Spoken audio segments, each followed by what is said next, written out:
Coucou à toutes et à tous, j'espère que vous allez bien. Aujourd'hui on se retrouve pour une vidéo particulière, premières impressions sur la nouvelle collection Too Faced.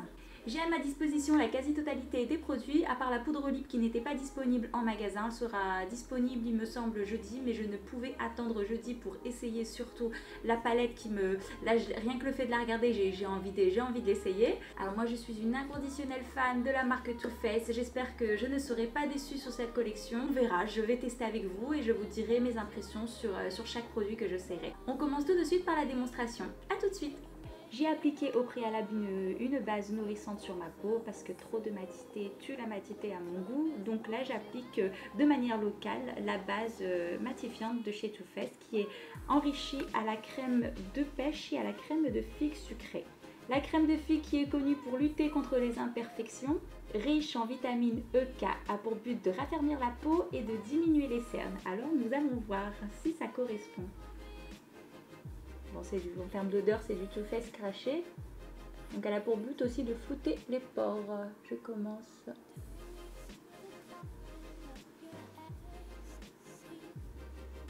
Wow.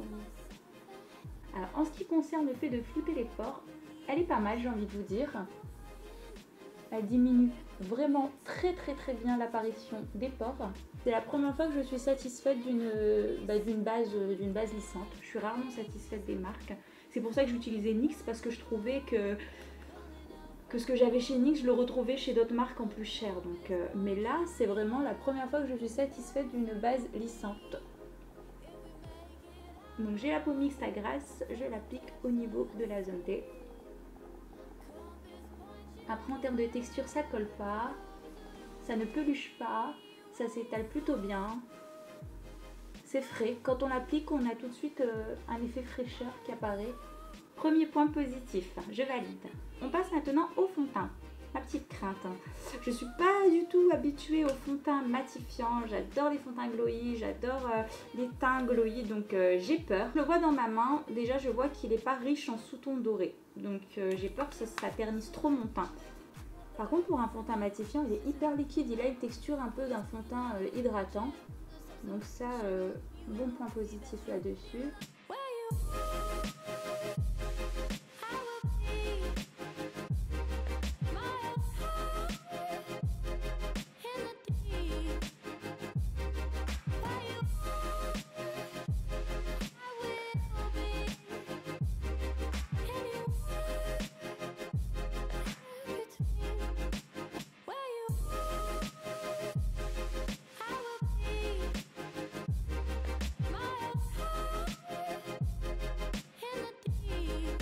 Mon verdict pour le fond de teint, agréablement surprise, pourtant c'est pas du tout ma came d'utiliser des fonds de teint matifiants, je déteste ça, je vous avoue que j'étais vachement réticente à l'idée de l'essayer. En termes de texture, on n'est pas du tout sur une texture pourtant matifiante, on est plus sur une texture hydratante. Donc le fond de teint nous apporte un certain confort au niveau de la peau, enfin il n'y a pas d'effet plâtre, pas d'effet de matière. La texture est hyper légère, onctueuse, ça s'étale facilement, ça s'estompe facilement. Enfin limite on voit pas la matière et j'adore ça. Par contre en termes de couvrance, pour celles qui recherchent de la couvrance, c'est pas trop ça. Après moi ça me suffit amplement, j'aime pas avoir un effet masque sur la peau.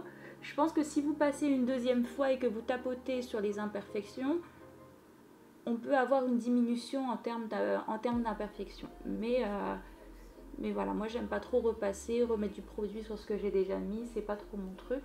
Donc je vais m'arrêter là. Ça ne deviendra pas mon fond de teint préféré, mais ça reste un bon fond de teint matifiant. Voir si c'est vrai, enfin il est écrit que sans retouche, qui tient 14 heures. Il nous promet 14 heures, ne brille pas sur les photos, contrôle du sébum. Donc apparemment après il faut voir en termes de tenue, est-ce qu'il tient réellement 14 heures, est-ce qu'il, bon 14 heures on va pas abuser, si déjà il tient 8 heures c'est déjà pas mal.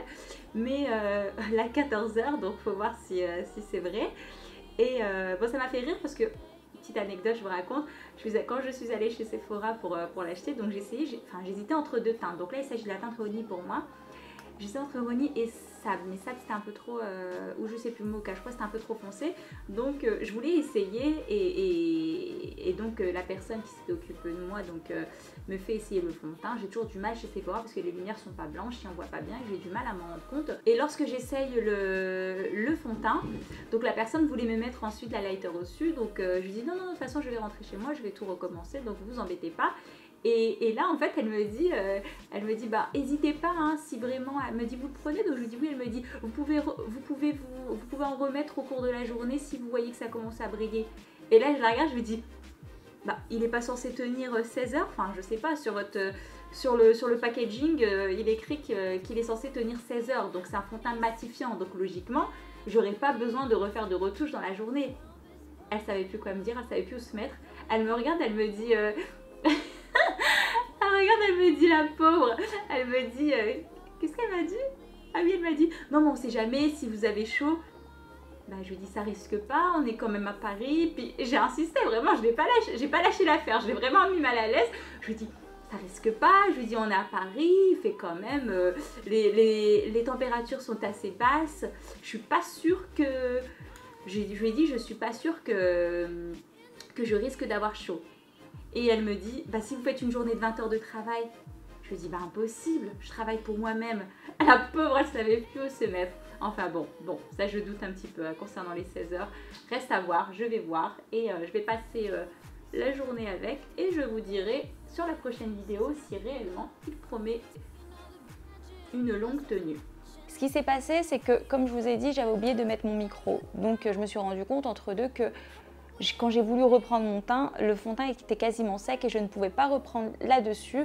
Enfin, ça posait problème. J'avais des zones qui étaient beaucoup plus claires alors que c'est le même fond de teint. Il s'est oxydé, il a foncé et plus j'avance, là je viens d'appliquer mon anti-cerne, le Luminous de chez Becca et je me rends compte en fait qu'il n'a aucun sous-ton doré parce qu'il y a trop de différence entre mon anti-cerne et le fond de teint que je viens d'appliquer. Donc ça va pas du tout, ça fait sale. J'ai l'impression d'être toute grise cette partie-là. Enfin, je sais pas comment vous expliquer, mais voilà, mon teint me dégoûte. Je sais pas, je l'aime pas du tout. Et en plus, plus j'avance et plus je me rends compte qu'il est foncé. Alors, il faut peut-être prendre une teinte plus claire, mais c'est même pas ça qui me dérange. Enfin, c'est même pas le fait qu'il soit plus foncé qui me dérange, c'est surtout le fait que vous ne pouvez pas repasser dessus. Enfin, moi, j'ai jamais eu ce problème-là avec d'autres fonds de teint. J'ai déjà repassé une fois, 2 fois avec les fonds de teint sans avoir eu de problème. Et là, tout de suite, il y avait trop de démarcation. Il y avait vraiment une tache plus claire et le reste qui était foncé. C'est clairement dégueulasse et je l'aime pas du tout. Et je suis clairement déçue de ce fond de teint. Alors je ne sais pas du tout comment je vais faire, donc ce que je vais faire c'est que je vais démaquiller le bas et je vais rattraper, je vous retrouve tout de suite après. À tout de suite. Donc on se retrouve, du coup je me suis démaquillée juste le bas en fait et j'ai remis mon fond de teint habituel et je vous laisse regarder la différence avec celui-ci. Donc j'ai fait la même chose, j'ai attendu un laps de temps et je me suis dit peut-être que c'est la base en dessous qui crée ce problème-là d'avoir des différences en termes de fond de teint. Donc j'ai attendu un petit peu. Du coup, j'ai remis la base aussi. J'ai remis la base au niveau de mes pores. J'ai appliqué une première couche de fond de teint. J'ai fait comme j'ai fait avec le micro. J'ai attendu le même laps de temps. Je suis repassée dessus et je n'ai eu aucun problème pour repasser avec le fond de teint sur la zone qui était déjà appliquée. J'ai pas de différence de couleur, rien du tout. Donc ce n'est pas la base qui a provoqué ce problème. C'est juste le fond de teint qui est comme ceci. Donc mon verdict, je n'aime pas du tout. Je suis déçue. Franchement, je suis déçue parce que je m'attendais à beaucoup mieux et pourtant, avec toutes les youtubeuses que j'ai regardées et qui disaient que du bien, je comprends pas. Je pense, enfin, non, je suis pas du tout pour. Donc là, je poudre avec ma poudre habituelle. Donc, il s'agit de la Charlotte Tilbury, la Airbrush Flawless, parce que je n'ai pas pu avoir la poudre libre translucide. Elle est disponible en magasin que jeudi. Place maintenant à la palette au niveau des couleurs. Alors, tout fait scratcher, hein, ça sent pas trop la pêche, ça sent plus le bonbon cette fois-ci. Ça sent pas comme la piche, la première qu'ils ont faite. Donc elle est composée que de teintes mat. Ben moi j'ai envie de vous dire, ça fait du bien de retrouver des teintes mat. Moi j'en avais un peu assez, des paillettes compressées. Bon déjà c'est pas du tout mon truc les paillettes compressées, mais voilà, je trouvais que ça manquait on manquait de belles couleurs mat, modernes et qui restent lumineuses. Donc là on est vraiment sur des teintes ultra modernes. On est sur quelque chose d'ultra moderne, des teintes mat. Ça faisait longtemps qu'on n'avait pas eu d'aussi belles couleurs en mat. On commence, on va voir, on va tester donc là. Si le produit fait des chutes, on regardera ensemble. Si le produit s'estompe bien, si c'est facile à appliquer, la pigmentation, mais je ne doute pas du tout de Too Faced étant donné que j'ai déjà plusieurs palettes de leur marque et je n'ai jamais eu aucun problème là-dessus. C'est parti. Donc je commence par cette teinte-là, la Peach and Cream, avec mon pinceau estompeur et je l'applique partout pour unifier la couleur de ma paupière. J'ai toujours pour habitude de faire mon teint et les yeux après, donc je verrai s'il y a des chutes. Ensuite je reviens avec la couleur Just Peachy qui est un petit peu plus rosée et je l'applique au niveau de mon creux de paupière. En termes d'estompage, fidèle à Too Faced, hein, sur ça j'ai rien à dire. Franchement c'est du gâteau et moi je suis fan de texture crémeuse en plus. Donc là la gamme pouvait que me plaire, à part le fond de teint. Ah, je l'ai mauvaise encore sur le fond de teint. Une fois terminé, je reviens avec l'highlighter de chez Too Faced et je l'applique sur toute la paupière mobile. Je reprends mon pinceau et je reviens avec la Just Peachy pour fondre le tout. Alors pourquoi j'applique l'highlighter au niveau de la paupière? Car il s'agit d'une texture crème. C'est comme un fard crème, donc ça me permet d'éclaircir davantage la paupière mobile pour faire ressortir les couleurs davantage que je poserai par la suite, mais aussi pour donner un petit côté plus lumineux étant donné que toutes les couleurs sont mates. Toujours avec le même fard, Just Peachy, je viens tout de suite travailler le ras de cils inférieur. J'hésite pas, à bien descendre. Il s'agit de votre couleur intermédiaire, donc vous pouvez permettre de bien la descendre vers le bas pour créer plus d'intensité, que le make-up soit beaucoup plus fini aussi. Ensuite, vous munissez d'un pinceau boule et vous estompez le tout. En estompant, commencez à remonter directement pour faire vos connexions avec le haut, tout en floutant. Je reviens ensuite avec la teinte Peach Punch, avec un pinceau estompeur beaucoup plus fin et je l'applique juste au niveau du creux. Puis avec cette même teinte, je reviens juste au coin externe et au coin interne. Ce que j'aime dans cette palette, c'est les couleurs surtout. Le fait qu'on puisse les utiliser aussi bien l'été que l'hiver. Une fois que c'est fait, je reviens avec la couleur, toujours la même, pour faire le ras de cils inférieur. Et j'hésite pas à remonter pour faire mes raccords, pour que le dégradé soit bien fini. Et surtout bien fumé. Je remonte pas sans... Enfin, je remonte, je ne remets pas de matière lorsque je remonte. Et je prends un pinceau propre, estompeur, et j'estompe les extrémités. Toujours avec le même pinceau, je reviens prendre celle-ci qui me donnait trop envie, la Peach Sangria, la teinte la plus flashy, la plus rosée, la plus jolie à mon goût. Et je l'applique au coin externe et au coin interne.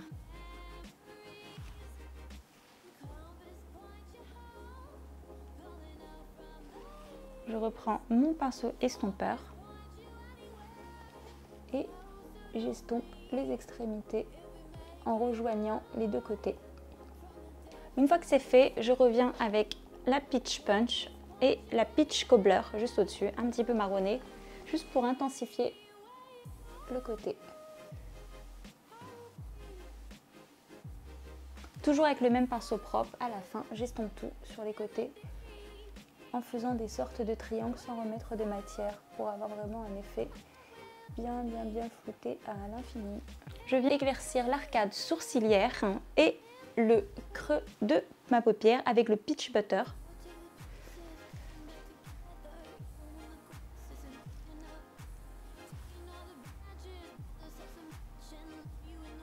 C'est fini pour ce look. Au niveau des yeux, je reviens juste avec mon highlighter et mon doigt pour donner un côté un petit peu plus lumineux à tout ça. Je vais reprendre mes sourcils hors caméra. Retour, je continue par appliquer le mascara de chez Too Faced qui fait partie d'un de mes préférés, il s'agit du Better Than Sex. J'applique le blush, donc il y en a 6 au choix. Bon, vous vous doutez bien que je n'ai pas pu acheter les 6, j'en ai pris qu'un seul. Donc j'ai choisi le Ginger Peach. Donc je pense que c'est une teinte qui s'adapte facilement à la vie de tous les jours. En plus c'est des blushs crème, donc moi j'adore les blushs crème. Alors moi les blushs crème, j'adore les appliquer, c'est au doigt par contre. Je trouve qu'il n'y a rien de tel pour... magnifique pour faire ressortir la couleur, pour vraiment y aller au doigt sur la pommette.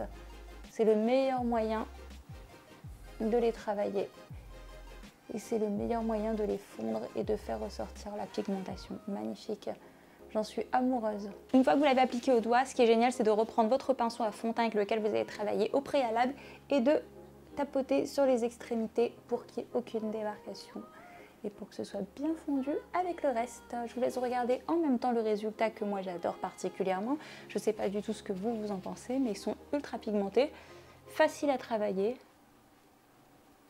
et agréables au toucher. Je n'ai pas pris le bronzer de chez Too Faced car en fait il est, comment vous expliquer, il a une teinte assez froide et il est assez clair et sur ma carnation de peau on risque de rien voir du tout, donc je ne l'ai pas pris. Donc je vais appliquer mon bronzer à moi habituel. Je reviens ensuite avec l'highlighter qui est toujours sous texture de crème. Je vais regarder avec le pinceau éventail si ça s'applique facilement. Sinon je l'effectuerai au doigt également. Alors comme toutes les textures sont en crème, je vous conseille vraiment de poudrer votre teint à la fin.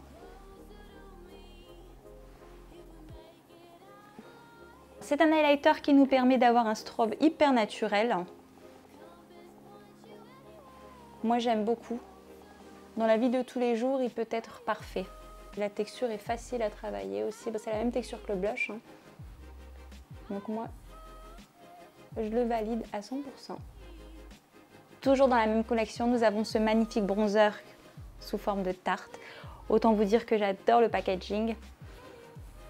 Ah, ça donne envie de manger tout ça. Et je viens repasser sur mon bronzer pour lui donner un peu plus de glow.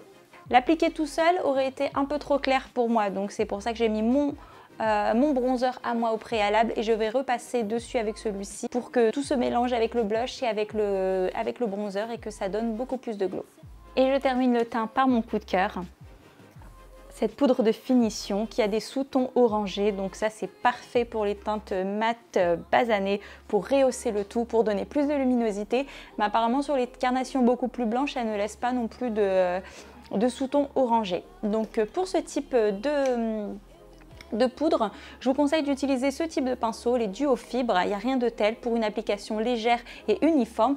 Comment ça s'applique? Vous prenez en fait, la texture est juste magnifique, vous prenez, vous tournez comme ceci et vous venez faire des sortes de cercles sur tout votre visage pour unifier le tout. Elle est magnifique parce qu'elle laisse un côté satiné qui n'est pas du tout exagéré, un fini lumineux. Bref, je l'adore. Pour finir, les filles, un petit gloss de la même collection. Donc moi, il s'agit du Papa Don't Peach. Je me suis dit qu'avec des teintes aussi flashy, alléger les lèvres serait le plus approprié.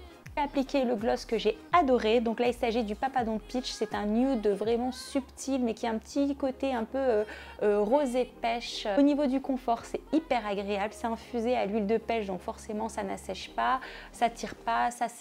Moi qui ai toujours les lèvres sèches, je suis pas. C'est pour ça que je déteste un peu les glosses parce que ça les assèche encore plus. Là, pour le coup, c'est vraiment agréable à porter. Je suis amoureuse de cette couleur. Mon bilan sur tous ces produits, j'ai tout adoré, excepté donc le fond de teint que j'ai particulièrement détesté. Mais vraiment mon coup de cœur de tous ces produits, si je devais choisir un produit, mais Dieu sait que c'est pourtant difficile pour moi de choisir un produit. Donc je compte pas la palette parce que la palette, forcément, je vais forcément adorer. J'ai vraiment aimé l'highlighter parce qu'il apporte une luminosité qui est hyper subtile, naturelle, qui fait un peu limite sexy, mais pas exagérée. gérer. Bref, j'adore. J'espère que cette revue vous a plu. Si ça vous a plu, n'hésitez pas à liker, à partager, à vous abonner également. Moi, j'ai été ravie de partager cette vidéo avec vous. C'est toujours un plaisir. On se retrouve très vite pour de nouvelles folies. À bientôt!